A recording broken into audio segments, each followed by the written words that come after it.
Good afternoon.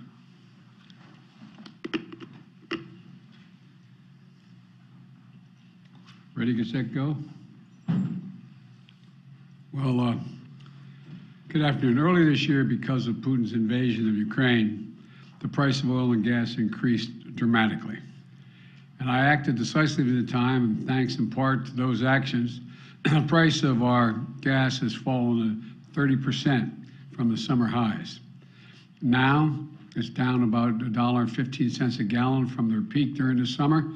Gas prices have fallen every day in the last week. Let me repeat, gas prices have come down, and they continue to come down again. They're now down more than 27 cents a gallon in Wisconsin this past week, 27 cents in Oregon, 16 cents in Ohio, 25 cents in Nevada, 17 cents in Indiana in just the last 10 days. And that's progress. But they're not falling fast enough. Families are hurting. You've heard me say it before, but I get it. I come from a family, if the price of gasoline went up at the gas station, we felt it. Gas prices hit almost every family in this country, and they squeeze their family budgets. When the price of gas goes up, other expenses get cut. That's why I have been doing everything in my power to reduce gas prices since Putin's invasion of Ukraine caused these price hikes, these prices to spike and rattle international oil markets. Excuse me. I focused on how we can protect American families from that spike and give folks just a little bit of breathing room, as my dad would say. Today, I'm announcing 3 critical steps that my administration will take to reduce gas prices at the pump. First, the Department of Energy will release another 15 million barrels from the Strategic Petroleum Reserve, extending our previously announced release through the month of December. Independent analysts have confirmed that drawdowns from the reserve so far have played a big role in bringing down oil prices, bringing them down. So we're going to continue to responsibly use that national asset. Right now, the Strategic Petroleum Reserve is more than half full, with about 400 million barrels of oil. That's more than enough for any emergency drawdown. With my announcement today, we're going to continue to stabilize markets and decrease the prices at a time when the actions of other countries have caused such volatility. And I've told my team behind me here to be prepared to look for further releases in the months ahead if needed. We're calling it a ready and release plan. This allows us to move quickly to prevent oil price spikes and respond to international events. Secondly, we need to responsibly increase American oil production without delaying or deferring our transition to clean energy. Let's debunk some myths here. My administration has not stopped or slowed U.S. oil production. Quite the opposite. We're producing 12 million barrels of oil per day. And by the end of this year, we will be producing 1 million barrels a day, more than the day in which I took office. In fact, we're on track for record oil production in 2023. And today, the United States is the largest producer of oil and petroleum products in the world. We export more than we import, and I've heard from oil companies that they're worried that investing in additional oil production today will in case demand goes down in the future, and they're not going to be able to sell their oil products at a competitive price later. Well, we have a solution for that. Today, I'm announcing a plan to refill the Strategic Petroleum Oil Reserve in the years ahead at a profit for taxpayers. The United States government is going to purchase oil to refill the Strategic Petroleum Reserve when prices fall to $70 a barrel. That means oil companies can invest to ramp up production now with confidence they'll be able to sell their oil to us at that price in the future, $70. Refining and refilling the reserve at $70 a barrel is a good price for companies, and it's a good price for the taxpayers, and it's critical to our national security. To put it in context, since March, the average price of oil has been more than $90 a barrel, the highest since 2014. By selling from the Strategic Petroleum Reserve at the higher price of $90 earlier this year and then refilling it in the future at a lower price around $70 will actually make money for the taxpayers, lower the price of gas, and help bolster production, all while totally consistent with my commitment to accelerate the transition to clean energy. So my message to oil companies is this: you're sitting on record profits, and we're giving you more certainty, so you can act now to increase oil production now. The third thing I'm doing is I'm calling on oil companies to pass the savings on to consumers.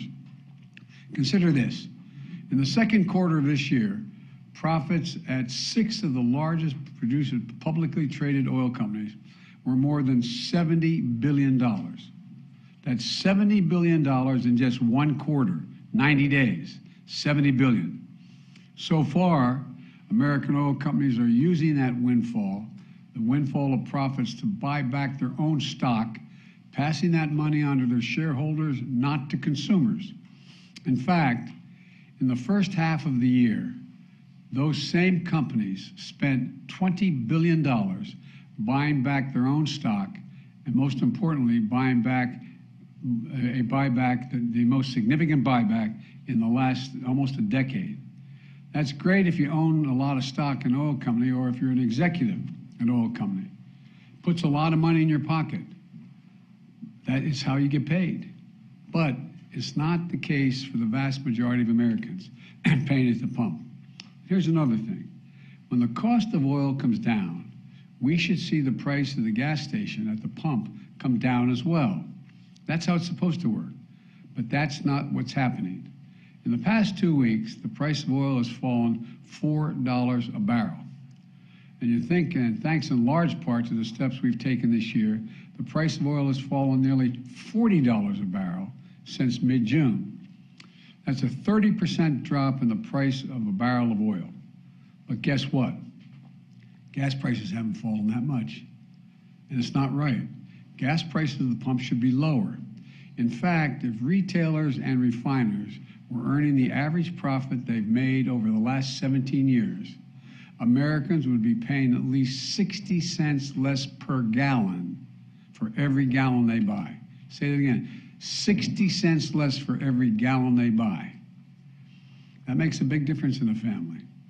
My message to the American energy companies is this: you should not be using your profits to buy back stock or for dividends. Not now, not while a war is raging.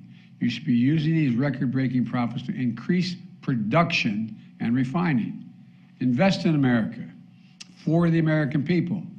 Bring down the price you charge at the pump to reflect what you pay for the product. You still make a significant profit.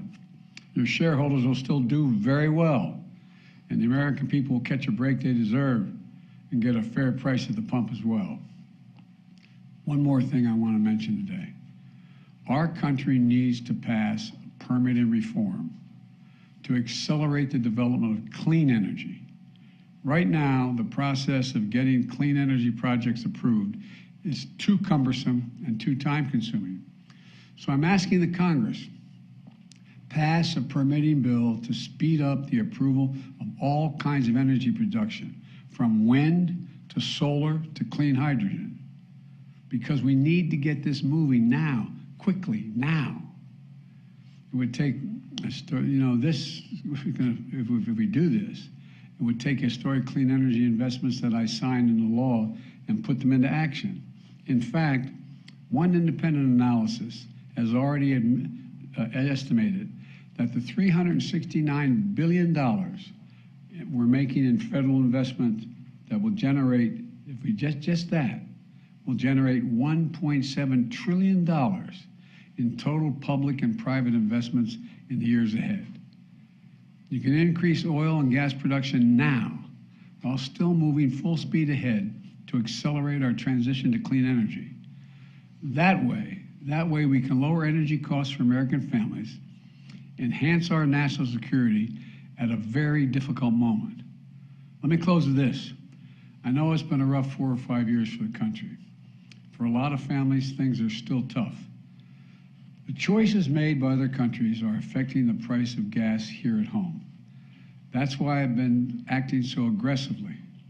Without the steps we've taken over the past several months to ramp up production and lower prices and get relief to consumers, gas prices would be higher than they are today. And we'll keep doing everything we can to keep it going, to ensure that our energy independence and security is available, and to lower gas prices here at home, and to give folks a little bit of breathing room. We just have to remember who we are. We're the United States of America, for God's sake. There's not a single thing we can't do when we put our minds to it. And we can strengthen our energy security now, and we can build a clean energy economy for the future at the same time. It's totally within our capacity, totally within our capacity. Gas prices are coming down. We're going to do everything we can to make sure they continue to come down and companies act responsibly so it's reflected at the pump. Thank you all, and may God bless you. May God protect our troops. Thank you. Appreciate it. Mr. President, what is your response? I don't hear. Can you speak louder? What is your response to Republicans who say you are only doing this SPR release to help Democrats in the midterms? Where have they been the last 4 months? That's my response. Is it politically motivated, sir? This No, move it's not. 3 weeks before the midterms? Look, it makes sense. I've been doing this for how long now? It's not politically motivated at all. It's motivated to make sure that I continue to push on what I've been pushing on. And that is making sure there's enough oil that's being pumped by the companies so that we have the ability to be able to produce enough gas that we need here at home, oil we need here at home, and at the same time, keep moving in the direction of providing for alternative energy. That's what I've been doing. Now, the problem is these guys are asleep. I don't know where they've been. And they seem, the price at the pump should reflect what the price of a barrel of oil costs. And it's not going down consistently. Mr. President, do you understand that there's martial law in parts of Ukraine? What does that say to you, sir, about where his thinking is on the war in Ukraine right now? I think that Vladimir Putin finds himself in an incredibly difficult position. And what it reflects to me is it seems his only tool available to him is to brutalize individual citizens in Ukraine, Ukrainian citizens, to try to intimidate them into capitulating. They're not going to do that. Thank you. Sir, do you want to ban the export of U.S. petroleum products? Thank you, Mr. President.